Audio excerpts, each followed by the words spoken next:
moi, la joie d'être prêtre, elle est d'abord dans tous les gens que je rencontre, dans l'extrême diversité. Parce que très vite, j'en viens à dire qui je suis, prêtre, et du coup, il y a un passage en humanité et en profondeur qui se fait. Et je crois que là, il y a un enracinement pour une annonce de l'Évangile.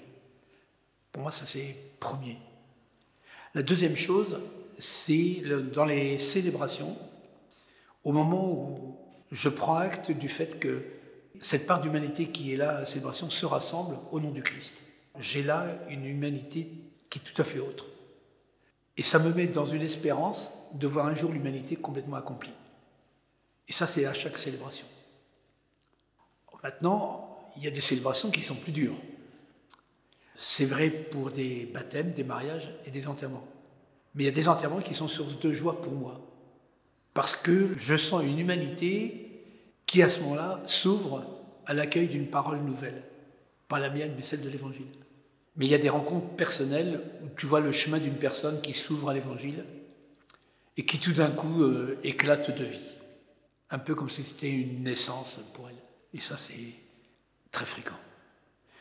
Et parfois des rencontres qui sont avec des gens très loin de l'Évangile, de l'Église, de par leur histoire, et qui tout d'un coup te disent une phrase ou posent un geste qui est totalement un geste de l'Évangile. Ça veut dire que pour moi, j'ai toujours à apprendre à faire très attention à ce qui se passe, à ce qui se dit, à ce qui se déroule. Pour moi, ce n'est pas d'abord dans le bâtiment église, mais c'est aussi dans la vie de tous les jours. Et ça, c'est merveilleux, même après 50 ans.